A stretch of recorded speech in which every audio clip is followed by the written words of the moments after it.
Olá, sejam bem-vindos ao Banca Virtual. Eu sou o professor Luiz Eguê e nessa aula de hoje vamos falar sobre deformação em um elemento estrutural devido ao carregamento axial. Quando temos um elemento estrutural e esse elemento estrutural está sujeito a um carregamento axial, esse carregamento axial provocará no nosso elemento uma certa deformação, uma chamada deformação normal.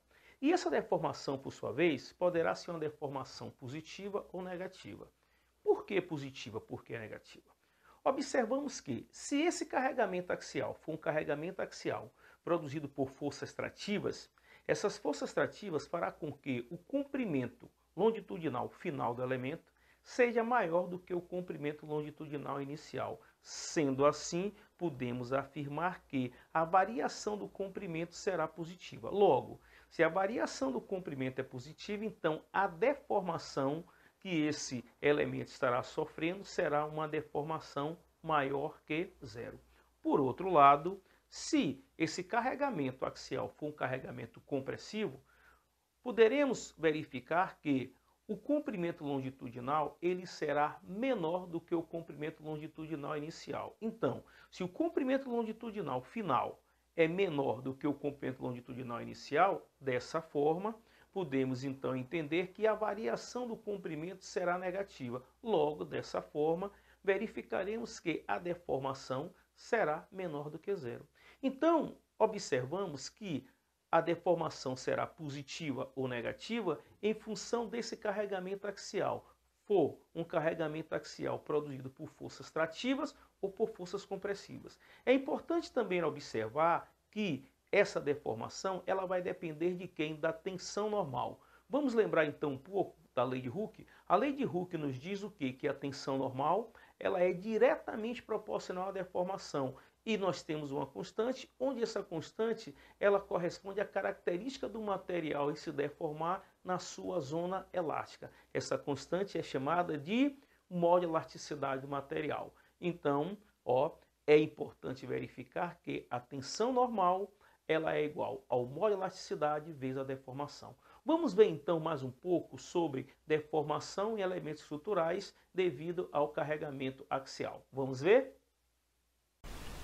Olá, sejam bem-vindos ao Banca Virtual. Eu sou o professor Luiz Eguê e nessa aula iremos abordar o assunto deformação de elementos sobre carregamento axial. Então, vamos observar nessa situação um elemento de comprimento L. Esse elemento de comprimento L ele vai sofrer ação de uma carga axial de valor P. Observe que essa carga axial de valor P é uma carga atrativa. Sendo assim, verificamos que, devido a essa carga P, esse elemento ele vai sofrer exatamente uma deformação, fazendo com que o seu comprimento longitudinal aumente. Ou seja, podemos verificar que o seu comprimento final é maior do que o seu comprimento longitudinal inicial. Sendo assim, podemos verificar que esse corpo ele sofreu um determinado alongamento, onde esse alongamento corresponde ao seu comprimento final menos o comprimento inicial. O que veremos dessa forma que esse alongamento ele é um alongamento positivo. Sendo assim, podemos então entender que a força atrativa ela provocou nesse elemento estrutural um alongamento positivo, sendo assim o comprimento final é maior do que o comprimento inicial. Então, pela lei de Hooke, podemos dizer que a tensão normal é igual ao modo elasticidade vezes a deformação. Muito bem. Então, o que é que a lei de Hooke nos diz? A lei de Hooke nos afirma que a tensão ela é diretamente proporcional à deformação, onde essa constante é o chamado modo elasticidade ou módulo de Young, que caracteriza exatamente como o material ele vai se deformar no seu regime elástico, ou seja, o modo de elasticidade é uma característica inerente de cada material. Podemos também dizer que a tensão normal, olha bem, a tensão normal, ela é a tensão normal média, ela é a razão entre a força e a área, ou seja, a tensão normal, ela é exatamente o que podemos chamar da razão entre a força normal e a área. Agora, o que verificaremos? Verificaremos então que esse alongamento sofrido pelo corpo, ele corresponde exatamente ao comprimento inicial vezes a deformação. Então, em cima dessas três equações, baseado nessas três equações, podemos dizer que esse alongamento do corpo, ele pode ser determinado como sendo a força axial vezes o seu comprimento inicial, dividido pela área da seção do elemento vezes o seu modo de elasticidade. Então, qual é a finalidade dessa equação?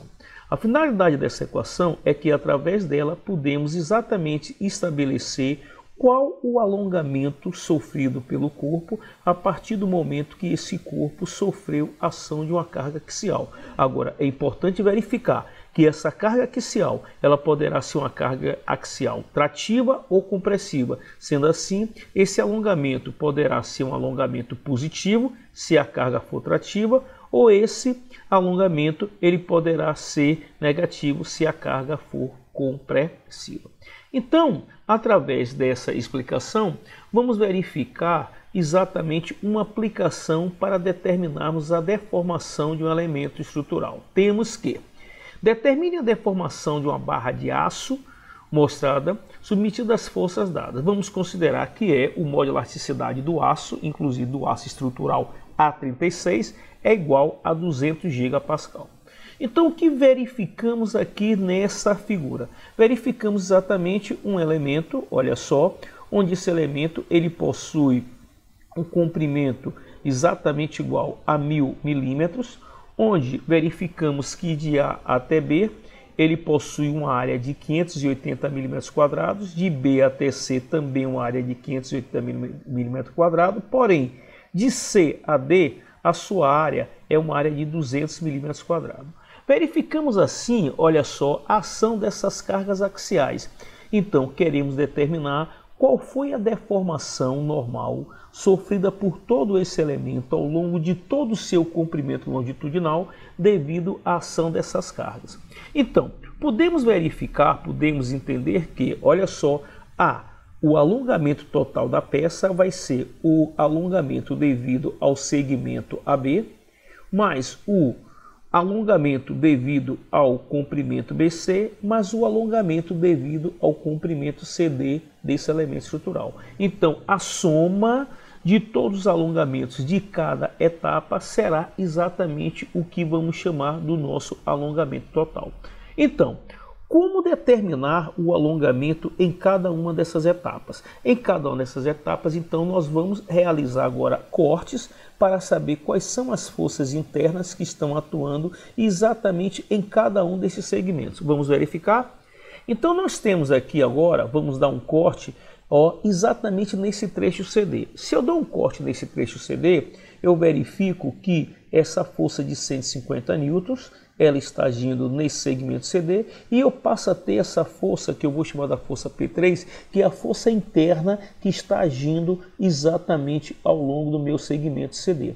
Devido à condição de equilíbrio, podemos dizer que a força P3 ela tem o mesmo valor, o mesmo módulo da força de 150 newtons. Verificando assim que a força P3 de 150 kN, olha bem, ela é uma força o quê? Ela é uma força atrativa. Opa! Então, se essa força interna P3 é atrativa, vamos então entender que o alongamento de CD será um alongamento que positivo. Dessa forma, podemos dizer que o alongamento em CD será a força interna P3 vezes o comprimento longitudinal de CD dividido pela área da seção vezes o módulo de elasticidade. Sendo assim, substituindo seus valores, teremos P3, olha só, 150 kN. O comprimento LCD, o comprimento LCD é dado na figura inicial, que corresponde a esse comprimento que é de 400 milímetros ou 400 vezes 10 a menos 3. A área também é dada na figura inicial, que corresponde a 200 milímetros quadrados ou 200 vezes 10 a menos 6 metros quadrados, vezes o módulo de elasticidade do aço, que sabemos que é igual a quanto? 200 gigapascal.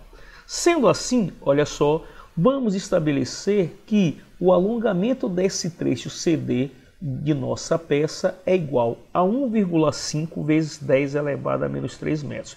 Olha, estamos então verificando que esse alongamento é um alongamento positivo. Claro que positivo, pois a força interna P3 é uma força trativa. Mas observe uma coisa, essa aqui ainda não é a nossa resposta. Então vamos agora determinar o que eu posso chamar, olha bem, do alongamento para esse trecho BC. Então, se eu quero alongamento para esse trecho BC, eu vou dar exatamente um corte nesse trecho BC. Quando eu dou um corte nesse trecho BC, eu verifico que todo esse trecho CD aqui, ó, ele possui exatamente todas essas cargas axiais. Então, eu vou verificar o quê? Que para BC eu tenho essa força de 200K, que você pode verificar, essa força de 150K.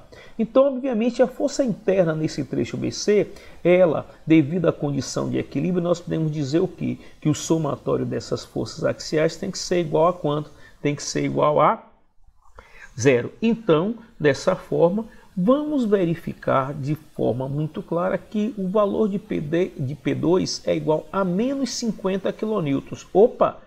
Se o valor de P2 é menos 50 kN, eu já estou vendo que essa força aqui, ó, se o meu resultado que eu vou encontrar aqui é um resultado negativo, essa força aqui ela não é trativa, ela é uma força o quê? Compressiva. Então, dessa forma, podemos verificar que, pela equação para o cálculo do alongamento de BC, eu posso dizer que o alongamento de BC vai ser igual à força P2 vezes o comprimento LBC da área vezes o mol de elasticidade. Então, ó, substituindo os valores. Então, vamos verificar quem é a força P2.